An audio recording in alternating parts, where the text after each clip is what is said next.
O ecumenismo é profético, ele vai acontecer. E quando esse grande movimento se unir em torno dessas duas pseudo-doutrinas, do outro lado vai estar o remanescente, que vimos hoje pela manhã, dizendo o quê? Nós temos que reverenciar a lei de Deus, adorar aquele que nos criou, no dia que Ele criou para ser adorado, que é o sábado. Nós teremos uma nota dissonante nesse movimento ecumênico mundial. E quando esse movimento ecumênico chegar ao seu ápice, o que vai acontecer? Cristo voltará. Não, irmãos, não. Não diga amém. Porque o ápice do ecumenismo é o falso Cristo que volta.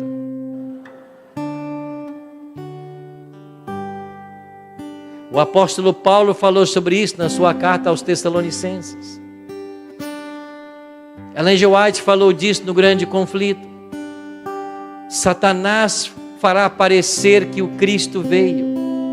Em vários lugares da terra, ele fará parecer que ele é o Cristo que veio.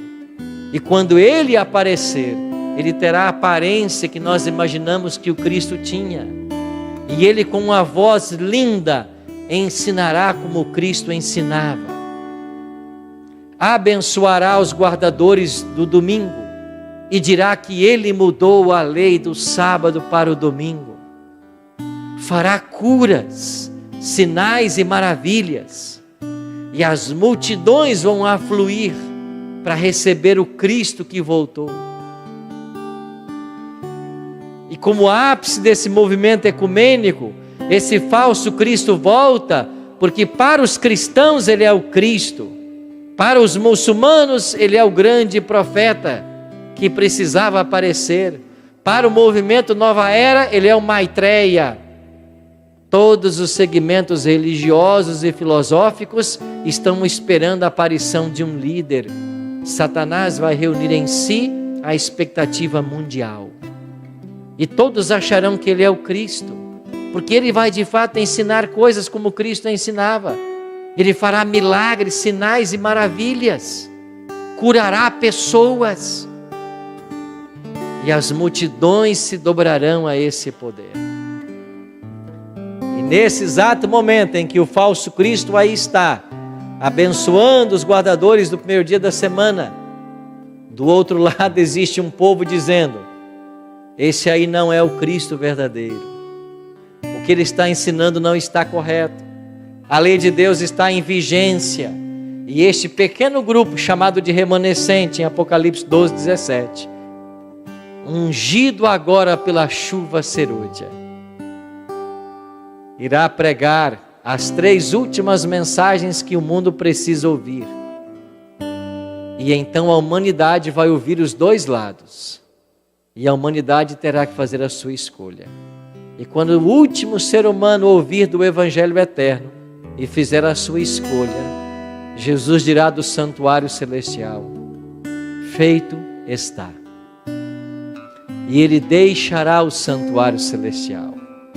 E quando Cristo deixar o santuário celestial, diz Apocalipse 15, 8, que o santuário se encheu de fumaça, procedente da glória de Deus e do seu trono. E ninguém podia permanecer no santuário, enquanto não se cumprissem as 7 pragas. Quando Jesus deixar o santuário, lá fora tem 7 anjos. Ele vai encher a taça dos 7 anjos e vai ordenar assim: agora ide e derramai pela terra 7 taças. Sai o primeiro anjo, Apocalipse 16, 2, e derrama a sua taça sobre os portadores da marca da besta e adoradores da sua imagem. E sobre eles virão úlceras malignas e perniciosas. E quando as pragas começarem a cair, o falso Cristo, que estava pregando e unindo as nações, as multidões se juntarão a ele e dirão: o que está acontecendo? O Senhor não voltou, e por que as pragas estão caindo? E sabe qual será o argumento que ele vai usar? As pragas estão caindo porque nem todos se uniram ao nosso movimento. Existe um pequeno grupo que não aceitou a união. Se eles forem exterminados, as pragas cessarão. E agora a humanidade se voltará contra os guardadores dos mandamentos de Deus. Aí virá o decreto de morte. No meio das pragas, o decreto sairá. Mas qual é a boa notícia, irmãos? Que o decreto de morte não matará nenhum salvo. Porque quando começarem a cair as pragas, o caso de todo ser humano já foi decidido. E os salvos não mais morrem.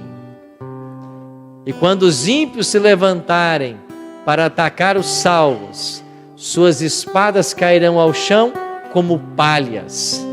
Os anjos de Deus, às vezes disfarçados de guerreiros humanos, se interporão entre nós e os ímpios e nos guardarão de qualquer dano.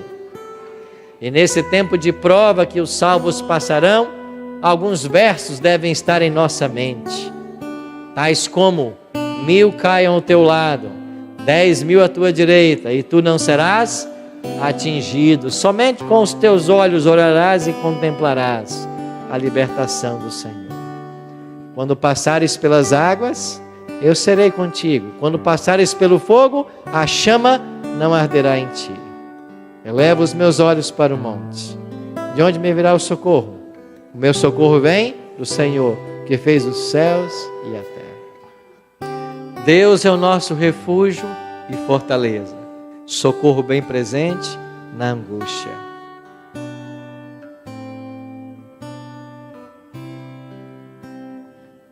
Talvez alguns de nós não chegará a esse tempo. Alguns pela idade, outros por providência divina. Porque Deus, em sua misericórdia, sabendo que alguns de nós não suportaria a prova desse tempo, vai permitir que muitos desçam à sepultura antes desse momento. Haveremos de experimentar antes desse momento a perda de muitas pessoas queridas que não suportariam passar por esse período.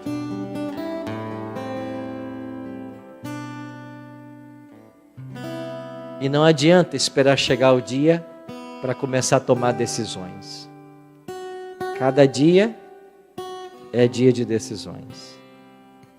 E se eu não me preparar hoje para esses acontecimentos, quando eles chegarem, será tarde demais.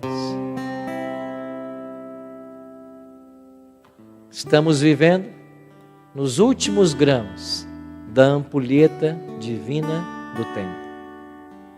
E não é mais hora de brincarmos de religião. É hora de nós, como um povo, voltarmos para esse livro. Gastarmos tempo com ele todos os dias. Gastarmos tempos em oração, com um clamor uníssono. Poupa o teu povo, ó Senhor. Poupa o teu povo, ó Senhor. Quem não se preparar, surpreendido será. Porque tudo que nós estudamos essa tarde, tão certo como essa palavra nos informa, vai acontecer. E como você estará? Pai querido, muito obrigado porque a Tua palavra não nos deixa em trevas quanto às coisas que terão lugar nesse mundo. Que o Senhor nos ajude, com o Teu divino Espírito, a nos prepararmos para esses eventos vindouros. Que nós sejamos batizados hoje por esse Espírito. E que ao recebê-lo, Ele nos convença do pecado, da justiça e do juízo. E que Ele nos prepare para os últimos eventos da história desse mundo.